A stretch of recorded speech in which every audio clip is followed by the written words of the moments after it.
Headlines प्रायोजक राम बंधू पापड आटा आणि पापड मसाला।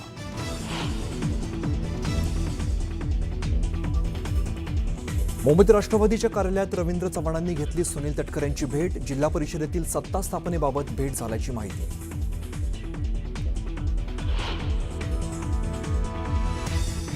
ब्लॅक बॉक्स राजकारणापासून सुरक्षित नाही म्हणत रोहित पवारांकडून विमान अपघाताच्या तपासावरच संशय। विमान अपघाताचा तपास संथ गतीने होत असल्याची खंत। अजित पवारांच्या विमान अपघात प्रकरणी AIB कडून निवेदन जारी। संभाषणाचा डेटा मिळवण्यात यश, तर 2 रेकॉर्डरचं आगीमुळे नुकसान झाल्याची माहिती।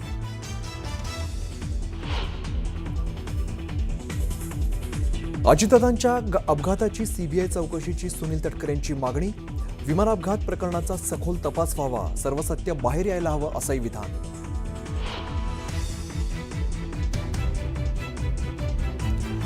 जरंडेश्वर कारखान्याची फाईल पुन्हा उघडून संबंधित प्रकरणी चौकशी सुरू ठेवण्यासाठी परत पाठवली। तेव्हापासूनच दादा विरुद्ध भाजप वादाला सुरुवात। संजय राऊतांचा खळबळजनक आरोप।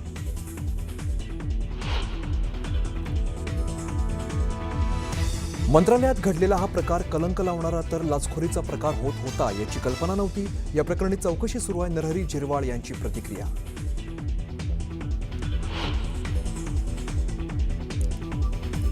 हर्षवर्धन सपकाळांनी टिपू सुलतान प्रकरणी शब्द घेतले मागे।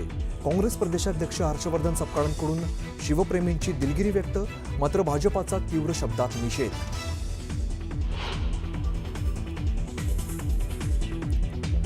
उपमुख्यमंत्री एकनाथ शिंदेंवरती विडंबनात्मक काव्य करणारा कुणाल कामरा वर्षभरानं मुंबईत दाखल।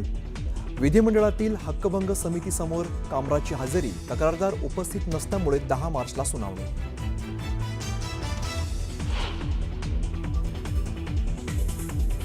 ज्यांनी कोणी गडबड केली असेल त्यांच्यावरती कारवाई होणार। अल्पसंख्याक प्रमाणपत्र वाटप प्रकरणाच्या मुद्द्यावरून मुख्यमंत्री देवेंद्र फडणवीसांचं मोठं विधान।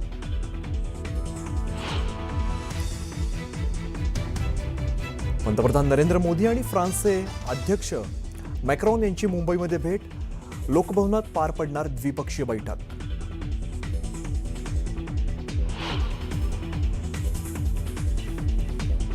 सलमान खानचे वडील सलीम खान यांची प्रकृती खालावली। सलीम खान यांच्यावरती वांद्र्यातील लीलावती रुग्णालयात उपचार।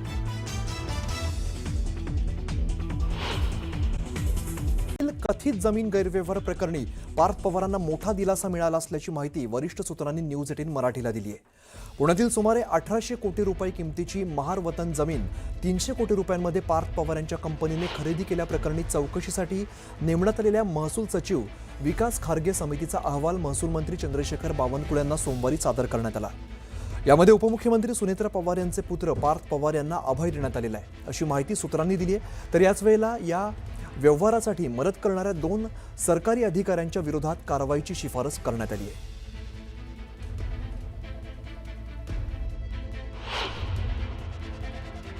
पार्थ पवार यांना क्लीन चिट द्यायची घाई कोणाला झाली आहे?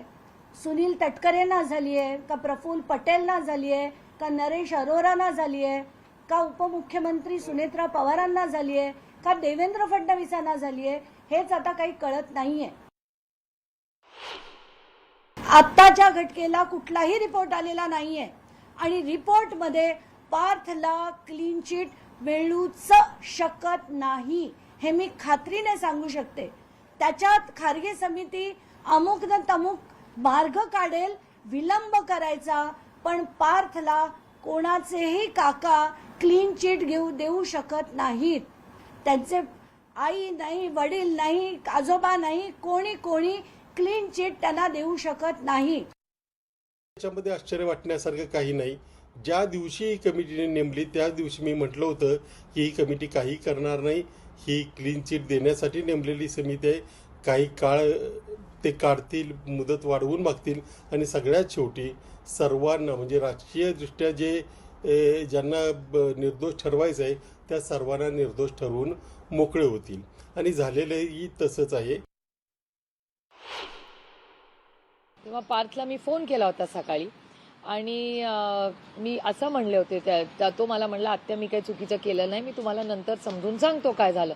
त्याच्यामुळे तेव्हा सकाळी मी तो स्टँड त्याच्यावर विश्वास ठेवून हा ठेवला आणि मला असं वाटतं आपण इन्क्वायरीचा जो कागद आहे तो ईस्टवर वाट बघू. पण एक गोष्टही खरी आहे की त्यावेळीच जेव्हा म्हणजे मी पार्थवर विश्वास ठेवला आणि त्यांनी जेव्हा मला सांगितलं की मी काही चुकीचं केलं नाही, त्याच्यावर मी तो विश्वास ठेवून ते स्टेटमेंट तेव्हा केलं.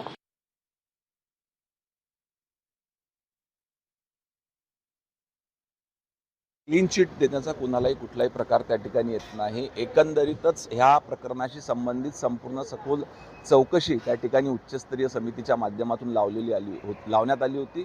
त्या समितीचा जो काही अहवाल असेल त्या अनुषंगाने त्या ठिकाणी कारवाई करणार. विधानसभेमध्ये हा प्रश्न उपस्थित होणार आहे. त्यावेळेस या प्रश्नाला घेऊन सरकारला जाब विचारू कसं क्लीन चिट दिलं आहे आणि एवढ्या मोठ्या व्यवहारामध्ये सामान्य व्यक्ती हा व्यवहार करू शकत नाही. त्याला मोठमोठ्यांचा जबरदस्त होता, आशीर्वाद होता, त्यामुळे हे घडलेला प्रकार आहे. पार्थ पवार यांना क्लीन चिट दिली गेलेली आहे, काय वाटतं? नाही, काय वाटणार, काय केलंच नसेल तर क्लीन चिट त्यामुळेच दिली असेल म्हणून दादा स्पष्टपणे त्यावेळेस त्या ठिकाणी ते भूमिका देत होते. त्यामुळे मग ज्या लोकांनी आणि काही समाज सुधारकांनी जी पार्थवर टीका केली की अरे त्यांनी हे केलं ते केलं, मग अशा लोकांनी उद्या जाऊन मग पार्थची माफी मागायची का, असाही प्रश्न त्या ठिकाणी निर्माण होऊ शकतो.